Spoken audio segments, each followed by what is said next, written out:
the world's attention is on this place for 1 week. For 1 week, this is the center of the world. It's kind of weird. I've had conversations with people who are saying, yeah, this feels like we're in the middle of the universe. Burning Man as the earthly city. This kind of just follows along the same idea here. Burning Man represents the earthly city, not because everyone there is wicked, or in some kind of like cartoonish way, or we're not imagining it the most spiritually dark place ever. It's just this earthly city. There's darkness and light, but it is the earthly city. And the organizing vision is mankind attempting to define, redeem, transform, and even divinize or make himself God apart from God. So let's talk about that idea, Audrey. On this point, what did you find out in your research? So when I posed it to the internet, I got modern attempts to build a unified global community through technology or shared human effort alone are likened to a new Babel. It ends up being spiritually empty because there is no connection to a permanent spiritual soul, and it ends up in agitation or in constant moral confusion. By nature, the community fails due to divergent perspectives because it has no unifying force. Everyone is God and we create our own reality. Burning Man can be defined That was from the internet. Interesting. Yeah. Burning Man can be defined not by geography, but by the orientation of the heart and the object of its love. Wow. Okay. Wow. And that's why it's a global community. It's not just simply a singular event. That's why the regionals have become such an important part of the Burning Man experience. Because it's not just a singular city. It's decentralized. Yes, Audrey. Another point, the desire for radical individuality frequently conflicts with communal unity. Therefore, individual expression or uniqueness, which is God-given, is usually hindered by the collective.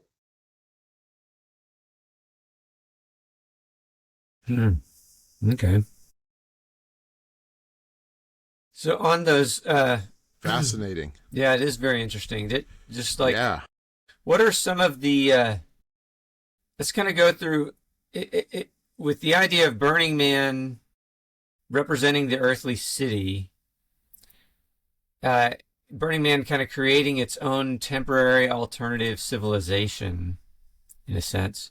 What are some of the principles, rituals, and sacred spaces that kind of embody that idea? Well, I think one of the things that comes up, immediately to mind is it has its own 10 principles. It has it structured as kind of a guideline. One of the back in the earlier days, our friend Bob Worley, when he would go to Burning Man, I remember he was telling me how when the 10 principles were introduced, and Bob was going before I was going, that when the 10 principles were being introduced, he was like, in a sense, saying, hey, kind of how dare you make this a Christian thing, a Christian event? Like, why 10 principles? Why 10? Yeah.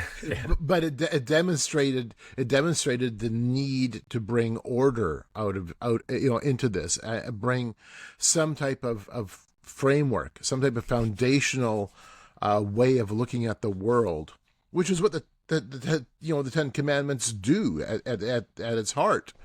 And so the very fact that they have these principles, and then how the principles get lived out. I mean, I honestly, I think of all the people who've been part of our camp over the years, Brian and Audrey have probably seen how the principles both work and don't work because of some of the communities that Audrey and Brian have been a part of outside of Burning Man that are reflecting the Burning Man culture right within their province of Alberta. And so we've got these principles. It's how we're supposed to act or behave when we're there. And yet we have this sense of that tension between the collective, the communal, and the individual. That's a reality. What would you say would be some of the principles that you've seen get violated regularly? The one that I can think of is leave no trace. Right? Yeah. People are, and even though there is a collective effort for people to not throw stuff on the ground, at the same time, when the whole city evacuates, there's a bunch of stuff on the ground, and they have to pay people to come over from Reno or Las Vegas to clean it up. Audrey, what were you going to say? I see the principles radical inclusion, radical self-reliance, and radical self-expression. All three of those lumped together are, as a Christian, hypocritical, because as a Christian, I'm not basically allowed there or to practice my faith there. And so, I'm not included. I can't be self-reliant in my faith, and I can't express my faith. So for me, but it's interesting. I actually scraped the internet and I asked the question, how does the earthly city and the Burning Man 10 principles, how does the Burning Man 10 principles reflect the earthly city is what I asked. And so I got 7 of them Yeah, back. that's good. And so radical self-expression was we find one's own axis of existence using art as an expression. Radical self-reliance, creating your own reality through supplying for your own needs. Radical inclusion, unity and diversity built on human effort, not divine principles of grace. Leave no trace is impermanence. So everything, we build a city and then it's burnt down, so it's not permanent. Communal effort, so the new Babel, so we're creating the new Babel. Decommodification focuses on temporal pleasures and social experiments. And participation, not setting ourselves apart, celebrating our uniqueness, and condones an attitude of anything goes as nothing is morally wrong. I thought that was interesting. Yeah, that was absolutely. Yeah, the radical inclusion is, I think, one of the things I've seen certainly violated quite a bit. And when you think about it from that Christian point of view, while people who attend Burning Man would say, hey, Christians, you are included. Look, see, you even attend. The milieu, the environment, the context is always antagonistic towards Christianity, true Christianity. And I guess you're talking about like at the seminar, at the workshops and things like that. Right. Yeah. Right. In fact, Audrey, you had, this is 2024. I remember when we had a workshop on, was it AI? And at the end of the workshop, Audrey had asked you had asked a question about, does our opinion matter in this? And I can't remember how that all went, but we walked away from it. You walked away from it going, I remember. My opinion doesn't matter. I'm not included. There's no radical inclusion here. This is just the agenda. And yeah. I want to hear, Audrey, can you remember the details of that?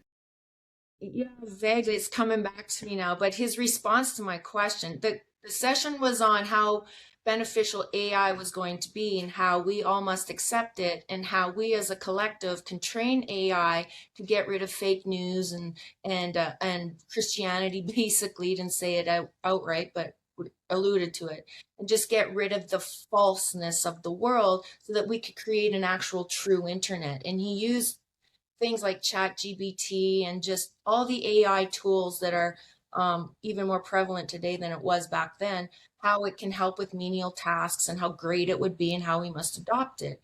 And so I luckily got the last question. And so I said that it sounds like what you're trying to do here is create a collective mind think on basically everyone's interpretation or opinions.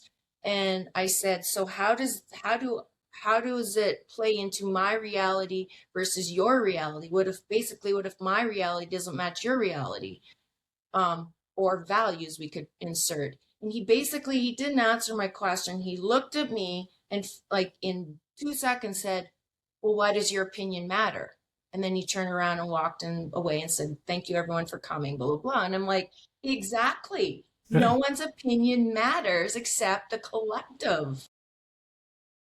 That's right. Right. It's Right. purely the collective opinion, which has been, and it's really interesting how Marxism has taken that as a fundamental principle. You see that all throughout Marxism. It's not only Marxism. It's not. I don't think Marxism created that idea, but that the idea is that what matters is the collective, not what individuals think. Yeah. And that's Yeah. very problematic, because in practice, what that means is then nobody actually matters. And then the collective is only as good as whoever determines what the collective should think. Which is contradictory at What Burning what Man, do you got? because it used to be, and still looked upon kind of, that you go to Burning Man to discover yourself, to find yourself, to heal, to discover, to go on this journey. But yet we have to comply to a collective groupthink, which we see at all the workshops and sessions, because we're expected to take back those philosophies and those values to our sphere of influence as if it is the absolute truth, and we don't get to have an opinion or a say or have a different value mindset. We don't get to have a discussion or a debate. We have to go back and now present this worldview as if it is the absolute truth, and basically push it on to our friends and family and actively live it out. And I think that's contradictory at Burning Man. So what? You want me to discover my own self through a self journey, but yet I have to comply to what you say as a collective? So it's like, yeah, it's diversity and unity. Like, I don't know.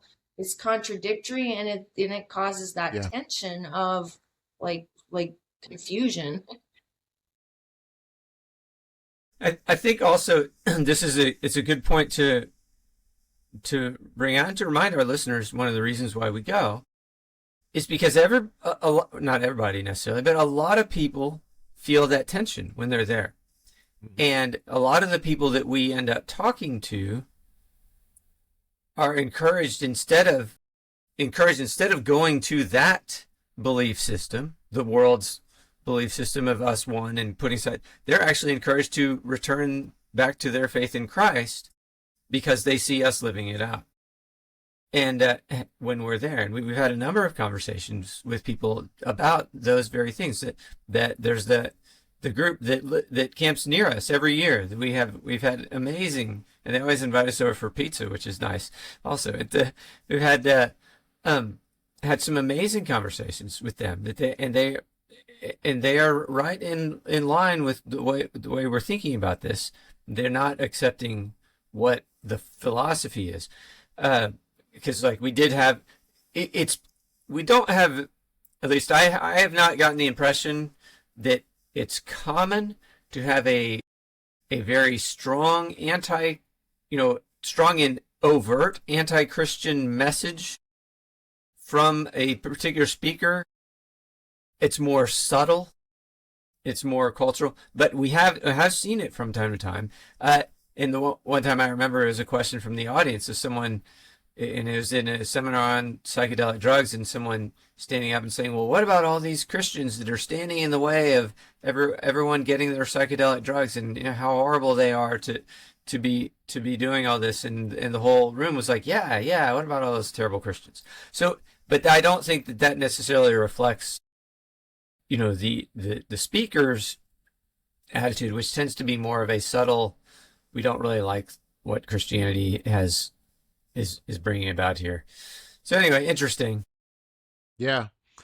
Quickly back to the aspect of this being the earthly city. It does have its own rituals. I mean, that's what makes Burning Man so central for that period of time. So, and this is something that it's hard for people to sometimes wrap their head around. The world's attention is on this place for 1 week. For 1 week, this is the center of the world. It's kind of weird. I've had conversations with people who are saying, yeah, this feels like we're in the middle of the universe. And the reason we know that is the case, we know that this is that the world's eyes the world's eyes are on this event. We know that, and we know that because in a city of 80,000 people, because that's what Burning Man roughly is, when there is a death or when there's a big storm that hits it, it makes the news, and it doesn't make the news locally. It makes the news regionally, nationally, internationally. If you have a death a regular death, a 40-year-old person drops dead in any other city of 80,000 people, it doesn't even make the local paper. It doesn't mean anything. If we have a big storm that hits a city of 80,000 people and makes life a little bit miserable for a day, it'll make the local paper, might make the local, television station. That's it. But for 1 week, if somebody dies at Burning Man, it's a global, the news is now global. It's all over the place. So I find that fascinating because just that alone tells me that from an earthly point of view, for 1 week, this is Axis Mundi. This is the center point. This is where everybody's attention is. Not in Paris, not in London, not New York. It's there. And it may not be overt until something happens. And then it's like, oh, the 2023 rainstorm. A rainstorm. Like a rainstorm. We got wet. And we had CNN flying all around us. We had ABC. The whole world was like, oh, they're wet. Yes. Wow. And this is why we can't dismiss what happens at Burning Man. Because the eyes of the world, whether they are conscious of it or not, are on this place. And this is, I know when we get into the geopolitical talk, this actually has some bearing. And this is something that's been in my mind, I know it's been on all of your minds as well. If we see some, let's say, a terrorist act or some mass this is a place where you could have a terrorist act that has immediate attention. The propaganda side of this is enormous. Yeah. And that's always a concern. It's always a concern. Always a concern. And it's kind of like, we want to be ready to go at a moment's notice if we need to. Yeah. And then, of course, in terms of being the earthly city, so it has its own rituals. It has its own temple. It has its own economy. It has, my goodness, it has its own eschatology, its own vision of where we're going as humanity. It has its own salvation narrative. For a brief period of time, all of these ideas are played out and then lived out past beyond the borders of Burning Man proper. Wow. Yep. Okay. Well, y'all want to move on to the next? Sounds good. The next kind of point of discussion is the city of God existing in parallel to the earthly city. The main idea being the city of God doesn't need to control it, which is the statement is the city of God does not need to control the playa in order to be present there. It exists wherever God's people live as faithful citizens of his kingdom, which gets to a theological issue that something that the church has struggled with for centuries is the city of God is not going to be manifest in its full reality until Christ returns. But the church has struggled for centuries to try and create the city of God on earth, and in so doing has a tendency to form the earthly city, or to blend with the earthly city rather than actually represent the city of God. But that's kind of, for our purposes, what we're talking about is, how do we go? Do we go to Burning Man in order to criticize it? Do we go there in order to make videos that talk about how it's like the dark satanic temple? Or do we go in order to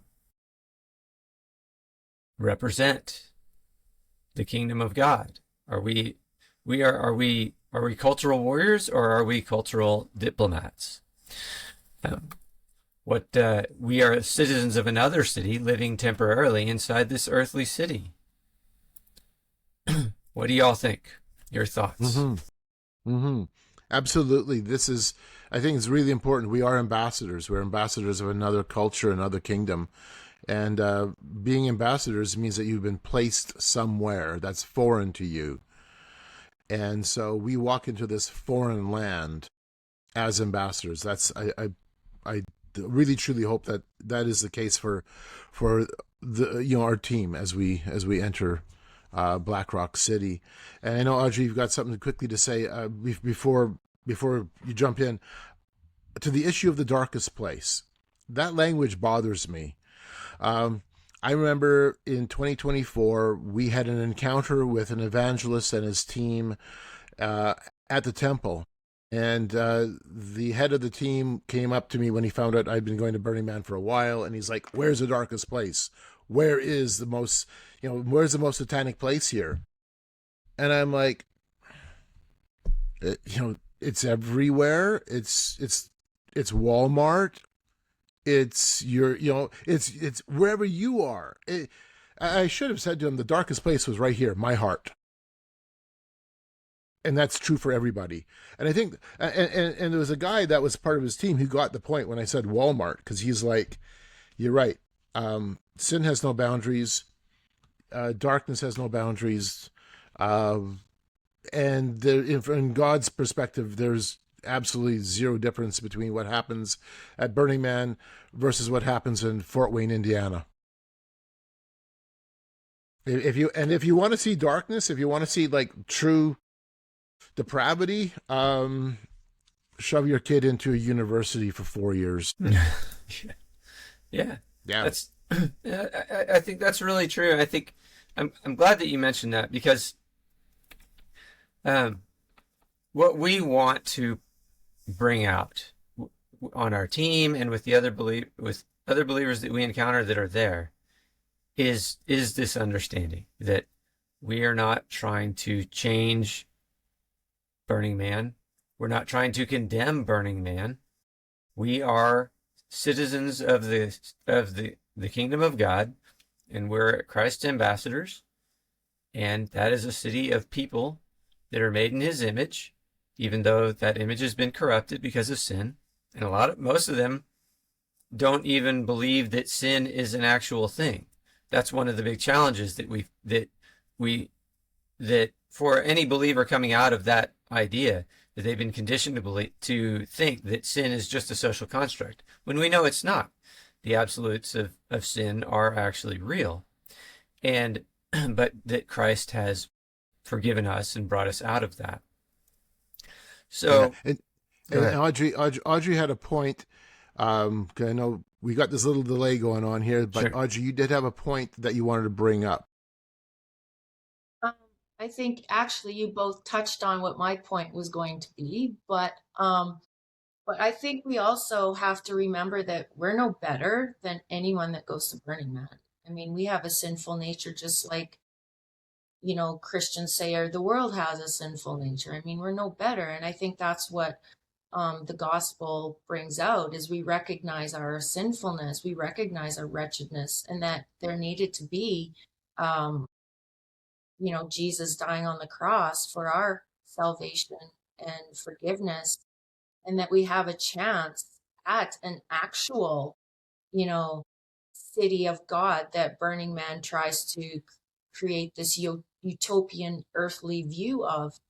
And I think we have to not go to Burning Man with, and this is my soapbox, is not go to Burning Man with righteous chips on our shoulders, pointing fingers at everybody, thinking that they're all evil and just all these bad people, and we're going to go in there and change the whole dynamic. I mean, we're not. I mean, if we can't do it within our own family systems, or we can't do it within our own communities, why do we think we're going to bring anything bigger than that down? I think we go to Burning Man as a team because we recognize that we don't save anybody, the Holy Spirit does, and that as ambassadors, we have to be willing to go into, as Carl said, foreign lands and represent our King. And I think, the gospel is foolishness to those who aren't saved. So they're not going to come and sit in your church pews and wait and ask to be saved.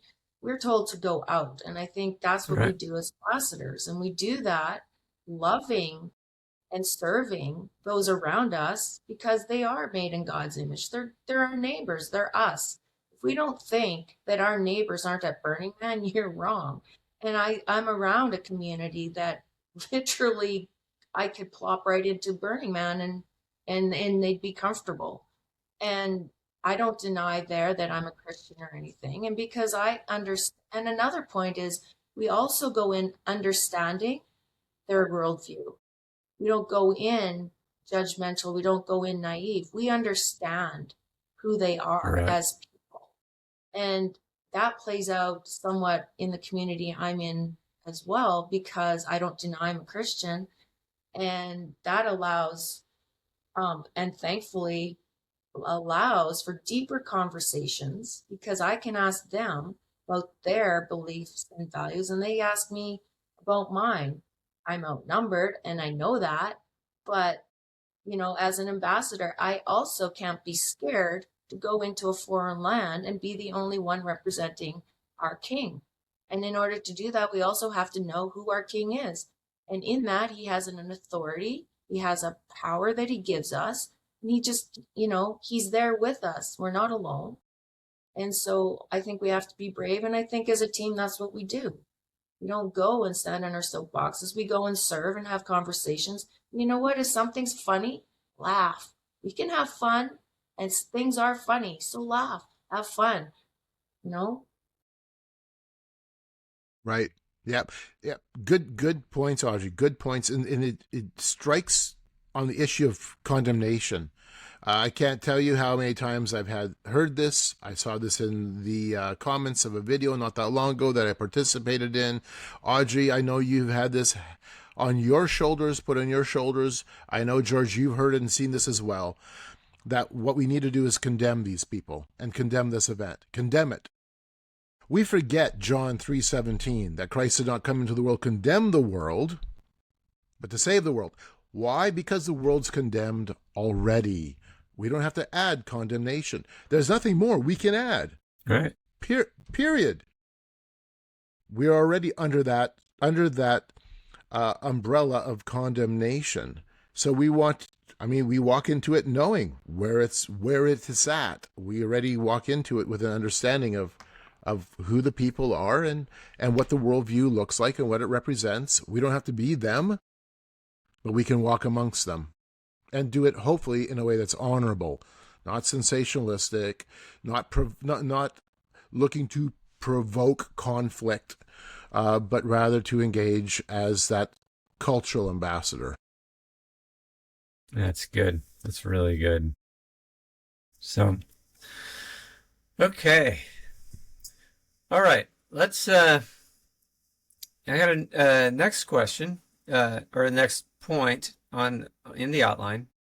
It's about spiritual re-enchantment and the religious hunger of the earthly city. And the idea in this is Burning Man shows that the modern world is not becoming purely secular. It is being spiritually re-enchanted. We've already talked about this a lot, but we'll focus on it here. So people are seeking spiritual experience through Eastern religion, meditation, psychedelics, occult symbolism, ecstatic dance, healing rituals, ecstatic spiritual or ancestral spirituality, goddess spirituality, alien visitation narratives, the exploration of consciousness, and technological mysticism, all these different ideas. It's not the end of religion as what people thought where people thought secularism was going. It is the return of religion in post-Christian forms that are very closely connected to pre-Christian forms. The earthly city cannot escape worship. If it rejects the living God, it will sacramentalize or sacralize something else. It'll either the self, nature, sexuality, technology, consciousness, or the collective, the future. So the idea, it's not that people love, and people would say at Burning Man, love is supreme. The right understanding of it is that those loves, apart from God, those loves are disorder. The desire for beauty, healing, community, and transcendence is not wrong. They become disordered, though, when they are detached from God. So what do we think, the big question here, what does Burning Man teach us about the spiritual hunger of post-Christian man, about people, the spiritual hunger of people that go to the event, and spiritual hunger of people all around us? Yes, Audrey raises your, what do you got, Audrey?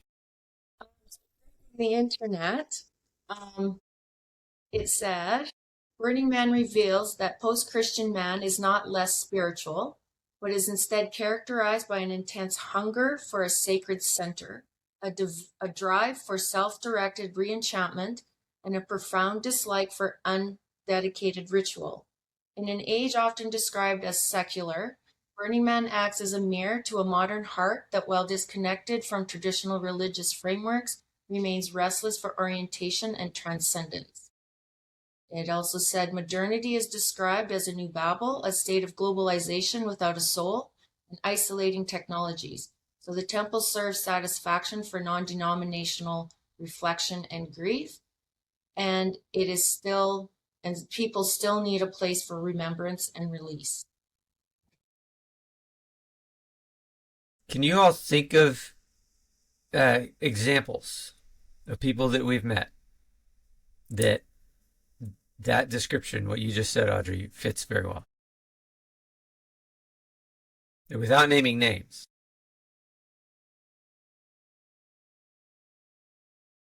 Yeah, I mean, I can certainly. Oh, yeah.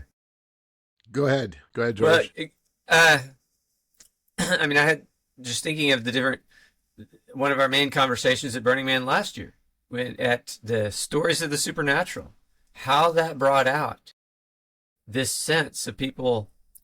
One of our attendees was talking about meeting with his mother who had passed away and conversing with her, and then as we were discussing the truth of what the Bible says about the supernatural and spirituality, he starts to feel convicted that maybe he shouldn't be communicating with the dead. And he asked us, what do you think I should do?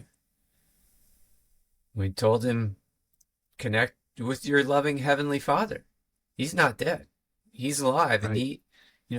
And he loves you, and he wants you to connect with him. So but that was an example, and that was and he talked about the, feeling the energy and things like that. And we had other people but anyway, what examples do you guys have? You've already talked about the lady who talked to Brian. Do you have any others? I think the gentleman that was examples. Sorry, I was just thinking of all the examples. Sorry. Again, at the supernatural workshop, how we didn't deny that we were coming at it from a biblical point of view. And then, George, you had literal, actual, I guess we all did, because I piped in too, of actual supernatural events that in a spiritual sense, people would see it as communicating with ancestors and things like that, or a message from the divine, that kind of thing. And then we had to bring it around to the Bible, but we had, people weren't turned off by our Christianity, but it brought out right their supernatural experiences, and how one of them believed in ghosts, another one believed, like you said, George, communicate. That he even said that, when he wants the weather to change, he talks to his mom. And Mm-hmm. just a whole bunch of stories like that is, and that's what I was thinking of when you brought that question up, because that really was a petri dish of spiritualities and different modalities for Access Monday. Yes. And we ended up handing out Bibles, even at our Sunday morning Bible studies we had. That's what I was thinking of.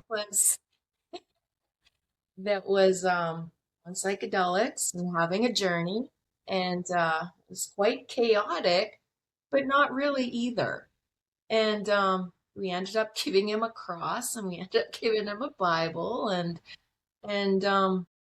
he said, "You guys are right, but I'm at Burning Man and I need to go see girls because I'm only here for 2 days."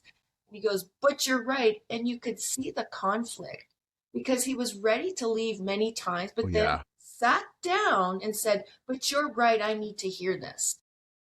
Even though he ended up literally, like in the movies, running away with both hands in the air, Bible in one hand and cross in the other, going, "But there's girls." Literally, we're not making that up. I know that, Audrey, that was what was in my mind too. We got to present God to him. So however he takes that, or whatever he remembers, that again, that's not us. That was the Holy Spirit. Yeah, totally. That was such a phenomenal illustration for the non-Christians who were in our camp and part of our Sunday morning study. And I know, George, you had desired that we would have a what we would call a church service. And so we had already kind of an agenda laid out of how this was going to work and all the rest. And then this guy pops into our world.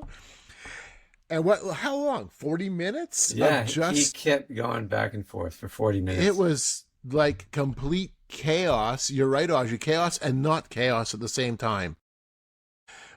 There was a trajectory, a movement. And I remember after watching him run, as you just described, Audrey, Bible in one hand, the cross in the other. He had a bathrobe on, shorts and flip-flops, and those flip-flops, I'll never forget it, flip-flops going, and the dust behind his feet, and the robe flowing behind him, and like, "I can't have Jesus, there's girls." And just how we sat in almost like stunned silence, the whole group of us. I can't remember how many there were there that day. Maybe 20 or something? Yeah, we had like 20 people there. It was just like, wow, what did we just see? Yeah, and the realization that we had all just had the most amazing ultimate object lesson imaginable. Even the non-Christians that were there got it. It was like, either I choose Jesus or I run away. Powerful. There's actually a chance that we'll see him again, because he was friends with one of the other people who came the previous year. So, and if that fellow comes again this year, which he's likely to come, we can ask him about it. One thing that kind of stands in my mind is running away and saying, I can't have Jesus because there's girls. Like, I hope he remembered at some point that this idea of girls, they have a voice in that equation, and I mean, in 2 days, if he wanted to, suppose he went running out looking for girls and he just couldn't find someone that was willing to do what he wanted to do. I mean, he has to live with that for the whole year. I chose pursuing girls over Jesus, and now what do I do? Of course, there's forgiveness if he wants to come back, and because God doesn't give up on us. And but yeah, very interesting. Yeah. Here's another example, and I'll just hold it up. And this is one of the main camps not far from where we are. Naked Heart. And as you just go through their agendas, it's a remarkable illustration of the hunger for spirituality, all the various modalities that you can now pursue, from group to individual actions, even the sexual side, because there's a lot of stuff in here that you can't talk about because of the graphic nature of how it of what's there. But even within that, they're referencing it into a sacred spirituality. It's not just simply a pleasure. It's a sacred spiritual act. So you have that spirituality is 100% embedded. It's baked into it. Have any of you, and maybe I've held this off and I haven't shared this with people, to my shame, I've got a big stinking stack of Burning Man documents and stuff that I have acquired over the years. But I have a PDF of the Institute of Noetic Sciences, a 2017 report. It's entitled A Disturbance in the Force, Exploring Collective Consciousness at Burning Man. And what the Institute of Noetic Sciences did, and they're, by the way, they're a pretty big deal in the realm of Essalon, Re-enchantment. They emerged, and I'm not going to get into the history of it, but they emerged a number of years ago based off of some experiences, NASA-based experiences of seeing the Earth as astronauts, and then going, we have one planet, and we have to live as one universal culture, not necessarily a culture, but as one universal society. So in 2017, Noetic Sciences released a report. It was a multi-year study where they had sensors. I believe they were like random number sequencing sensors, where they were able to measure a certain amount of energy, and that's how they described it, from 2012 to 2016, both before the man was burnt, after the man was burnt, when the temple was burnt. And in the data they collected just a pile of data, that there was definite spikes in what they determined to be the energy fields around the temple burning and the man burning. Did they describe what kind of energy they're talking about and how they're measuring it or anything like that? Yeah, they do. In fact, the report is very detailed about how they broke down the measurements of it, the type of equipment, how it was used, using random number generators, and how all of a sudden there's always these alignments within the numbers, within the feedback, specifically around the temple and the man burn, and how there's even more at the temple when it burns than the man. Now, you would say this is potentially just pseudoscience, and you could certainly argue that, but they came at it from a scientific perspective to demonstrate that there is a spiritual, energized reality at this event, which I thought was interesting because, I mean, hey, I thought we were living in that secular age, but even there, the attempt is to find out, all right, what is that energy like? There has to be some type of transcendent, deeper, universal, cosmic, conscious, connection. It's all spiritual. That's where it takes it. It's all spiritual. So I thought that was a really interesting study. I'll have to send it to you guys. I have a PDF of it. Okay, awesome. Thank you. Yeah, I guess the one final comment I would make on that, and it probably bridges over into the next topic, this idea that we've seen and heard people talk about of transgress in order to transcend.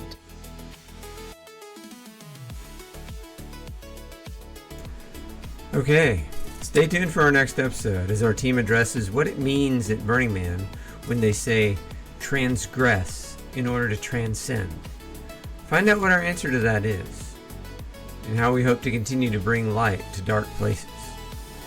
We recognize that there are dark places at Burning Man, but it's not everywhere, and our calling is to bring light without compromising our witness for Christ. And we will also discuss how we have seen geopolitics played out on the playa, because it's there. We'll see you next time.